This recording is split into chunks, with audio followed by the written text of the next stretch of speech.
네, 안녕하세요. 네, 정지중입니다. 오늘은 이제 통증 시리즈를 새로 시작해 보기로 했습니다. 그래서 여러분들이 대부분 이제 어떤 병원을 찾게 되기 전에 검색하는 단어들이 대부분 이제 어떤 통증 이런 주제였기 때문에 그 중에서 이제 가장 흔히 생기는 통증이 어떻게 보면 복부 통증이죠. 복부에 가장 많은 장기가 있기 때문에 그래서 오늘 복부 통증에 대해서 좀 말씀을 드려보도록 하겠습니다. 그 중에서도 이제 우리 가장 좀 많이 검색하시는 단어 중에 하나가 윗배가 콕콕 찌르듯이 아파요. 뭐 이런 내용들을 좀 많이 검색해 보시더라고요. 그래서 윗배, 그러니까 의학적 용어로 이제 상복부는 이제 표본 사진을 좀 보여드릴 건데요. 그림에서 보시면 여기 젖꼭지 바로 아래에 명치라고 해서 그쪽 레벨부터 해서 배꼽 위까지를 상복부라고 하게 되겠죠. 상복부는 가장 많은 장기가 모여있는 곳입니다. 그래서 우리의 대부분 고형장기라고 하면 관으로 돼 있지 않은 덩어리 장기를 얘기하는데 대표적인 장기들이 이제 간, 여기 보시면 간이 이렇게 있죠. 간이 가장 큰 장기예요, 몸에서. 그래서 이렇게 볼 수 있는 그림이 이 간 모습이고요. 그 바로 밑에 들어있는 것이 담낭입니다. 그리고 그 명치의 딱 중간에 위치하고 있는 게 췌장이고요. 바로 그 옆에 곁들여서 붙어 있는 게 십이지장.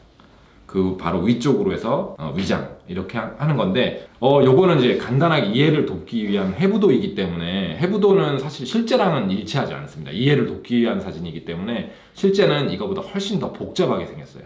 그래서 제가 CT 영상을 한번 준비해 봤는데 실제로 우리 몸의 장기들은 어떻게 생겼는지 한번 CT 영상을 가지고 확인을 해보도록 하겠습니다. 자, 보시죠. 여기 이 그림 보시면은 CT를 이제 단면 검사라고 하잖아요. 단면을 착착착착착착 잘라가면서 검사하는 거기 때문에 이렇게 자르는 방식도 있고 앞에서 뒤로 이렇게 슬라이스 하면서 잘라서 영상을 확인하는 방법이 있습니다. 그래서 이 영상 사진은 이렇게 직각으로 쭉쭉쭉 잘라서 보는 단면이라고 보시면 될 것 같고요.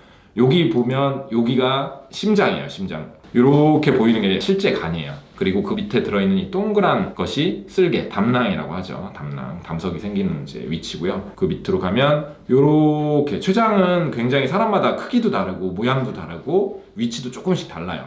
그래서 대부분은 이제 명치 부근에 위치하고 있습니다.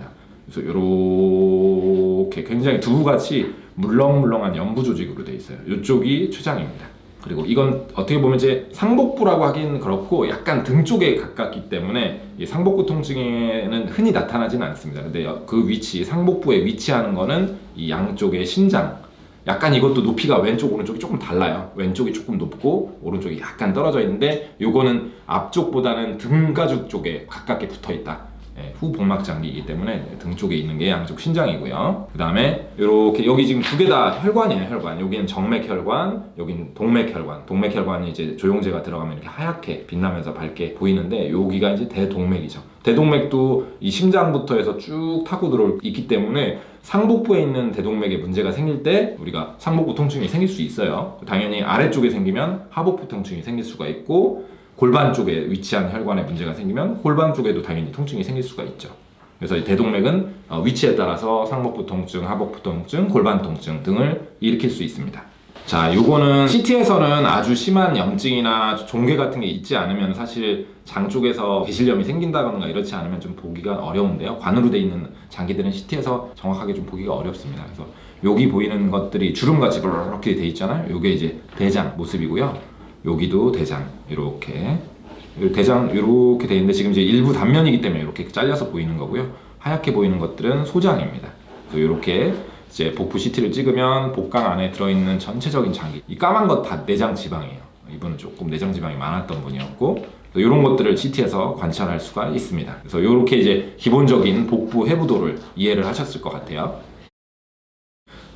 우리가 이제 사실 윗배가 콕콕 찌르듯이 아파요. 이거는 사실 특징적인 증상은 아니에요.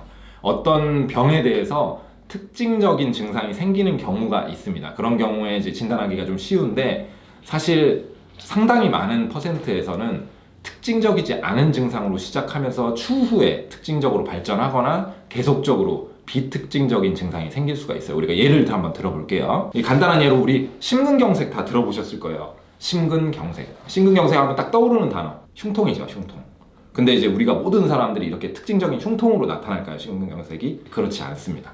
그래서 어떤 분들은 흉통이 없이 상복부, 주로 이제 명치 부위 통증을 호소하시는 경우도 있고요. 이 턱 밑으로 약간 이빨이 아프다, 턱 밑이 이렇게 쫙 이렇게 조이듯이 아프다라고 표현하시는 경우도 있고, 그리고 통증 자체가 아예 없고 소화가 너무 좀 잘 안 된다라고 표현하시는 경우도 있어요. 그래서 이렇게 특징적이지 않은 증상으로 나타났을 때, 그리고 얼마 시간이 지나지 않았을 때는 이런 것들로 바로 의사가 알아채기 어렵기 때문에 진단이 늦어지거나 놓치는 경우가 생길 수 있는 겁니다. 한 가지 더 예를 들어보면 폐렴, 대표적인 또 흔한 질병 중에 하나죠. 폐렴하면 어떤 증상이 떠오르시나요?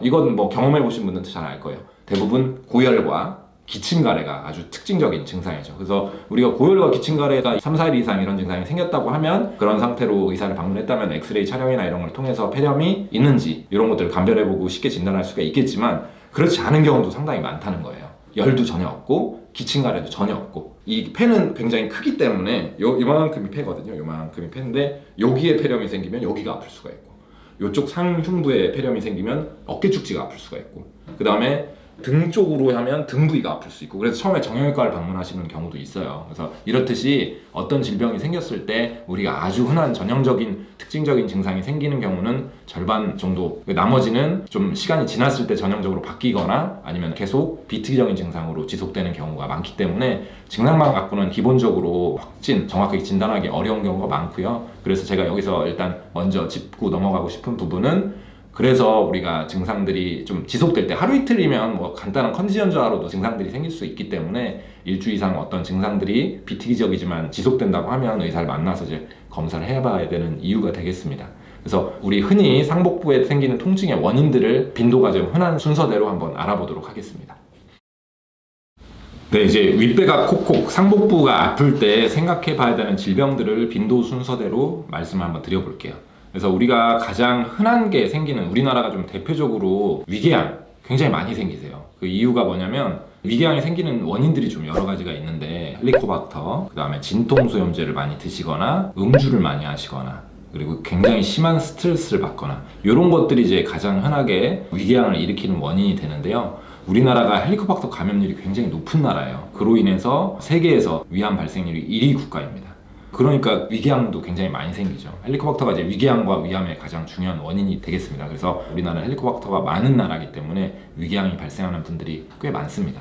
그래서 여기 사진을 보시면, 여기 이게 이제 전반적으로 위 모습이고요. 이렇게 맨질맨질하고 매끈한 부분들이 정상 위 점막이라고 보시면 돼요. 근데 여기 보면 노랗게 파인 데들이 있죠. 요런데, 요런데, 요런데, 여기가 이제 가장 주되게 심한 위궤양이 있고요.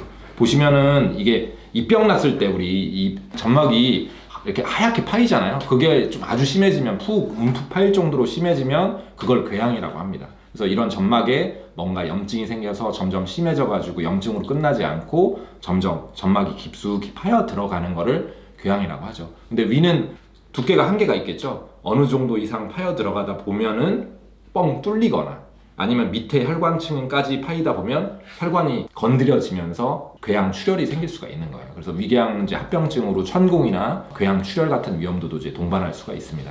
그래서 위가 정확하게 이제 상복부에 위치하기 때문에 사람마다 이거는 조금 달라요. 어떤 분들은 위치하는 게 왼쪽 상부에 주로 위치하지만, 사람마다 좀 위가 길면 더 명치에 가까워질 수 있고, 어떤 분들은 길게 있어서 이 좌측 상부까지도 올 수 있기 때문에 상복부 어디에든 통증이 생길 수 있는 게 이제 위궤양의 특징이고요. 주로 그리고 위궤양 같은 경우는 음식물을 섭취했을 때 속쓰림 같은 것들이 좀 같이 동반되면서 통증이 있는 게 좀 특징적인 증상이 될 수가 있겠습니다. 소화도 좀 잘 안 될 수가 있고요. 그래서 그런 것들이 지속되는데, 이게 역시나 이것도 증상이 천차만별이에요. 사람마다 다 다르기 때문에 상복부가 좀 장기적으로, 뭐 하루 이틀은 컨디션에 따라 쓰리고 그럴 수 있어요. 간단한 위험이 생겼을 때. 근데 이게 약을 먹어도 잘 호전이 안 되거나 최소 한 2, 3주 이상 계속 지속적으로 속이 쓰리고 아프고 점점점 심해지는 것 같다. 그리고 뭐 엄청 심하게 혈변이 나온다. 이건 굉장히 중요한 사인이죠. 궤양 출혈이 있다는 뜻이기 때문에. 그래서 까만 변이 나온다 라고 하면 빨리 내시경을 통해서 위궤양이 생겼는지, 궤양 출혈이 생겼는지를 확인을 해봐야 되는 거고, 우리나라는 헬리코박터 때문에 굉장히 궤양 발생률이 높은 편입니다. 자, 그 다음 이제 생길 수 있는 게 담석증. 아까 이제 담낭 위치를 보여드렸죠? 잠깐 다시 환기시켜드리면 간의 바로 밑에 붙어 있어요. 간이랑 거의 완전히 붙어 있는데, 붙어 있는 장기는 아니고 바로 밑에 위치하고 있고요. 그래서 위치는 여기가 딱 중간이라고 하면 명치 부위에서 약간 우측에 치우친 그런 이제 위치를 하고 있습니다. 그래서 소화불량과 명치 통증을 일으키는 상당히 많은 원인 중에 하나가 담석증이에요. 그래서 이거를 모르시고 수년간 위내시경만 하시다가 내가 담석이 있는지도 모르시고 처음 오셔서 이제 진단하는 경우도 꽤 많이 만나거든요. 그래서 이게 이제 환자분들이 담석증에 대해서 증상을 조금 이해를 하셔야 돼요. 그래야 이 검사를 하실 생각을 하시거든요. 그래서 보통 담석은 아까도 얘기했지만 사람마다 증상이 조금 다르게 나타나기 때문에 명치도 꽤 흔하고요. 여기랑 간이 여기 있어요. 이렇게 있어요. 그래서 그 밑에 있으니까 약간 여기 생각하시면 돼요. 근데 느낌은 어떤 분들은 약간 옆구리 여기가 아파하실 수도 있어요. 그게 좀 특이하죠. 위치 여긴데. 그래서 사람마다 조금씩 크고 이게 또 담낭 크기가 요만한데 원래는 이게 염증이 생기면서 막혀가지고 담즙이 거기 계속 정체되면 막 부어요 계속. 그래서 처음에 이만하다가 쭉쭉쭉쭉 커져서 이만해지는 경우도 있습니다. 그럼 당연히 차지하는 범위가 크니까 통증 위치가 달라질 수 있거든요. 그리고 이쪽이 더 염증이 생기면 이쪽이 아플 수 있는 거고 이쪽 염증이 생기면 이쪽이 더 아플 수 있는 거예요. 그래서 담석증은 이제 담낭염을 동반하는 경우도 있고 담낭염을 동반하지 않는 경우도 있는데 담낭염이 동반되지 않았을 때 담석증은 보통 어떻게 증상이 나타나냐면 밥 먹을 때 특히 과식하거나 기름기를 많이 드실 때 여기가 이제 소화가 안 되시니 그냥 꽉 막히는 증상. 그래서 심하지 않은 분들은 그냥 만성 소화불량인 줄 아시는 분들도 많아요. 그러니까 이제 그냥 딱 떠올리게 위가 내가 별로 안 좋구나 이렇게 생각을 계속 하시면서 지내시는 경우, 왜냐면 증상이 아주 심하지는 않으시니까. 그렇게 지내시다가 우연히 검진하시다가 돌이 이제 여러 개 담낭 안에 들어있는 것들을 확인할 수가 있죠. 그래서 여기 그림 보시면은 이건 초음파 사진이고 오른쪽은 CT 사진입니다. 그래서 초음파를 보면 이렇게 이게 담낭이고요. 하얗게 보이는 게 돌입니다. 이렇게. 그래서 이제 흐름을 막을 때 한 번씩 통증이 생길 수가 있고 아니면 소화가 잘 안 되는 느낌으로 이제 표현될 수도 있고요. 그리고 오른쪽 CT 사진을 보시면 여기 아까 간이라고 그랬죠? 여기가 이제 담낭이고요.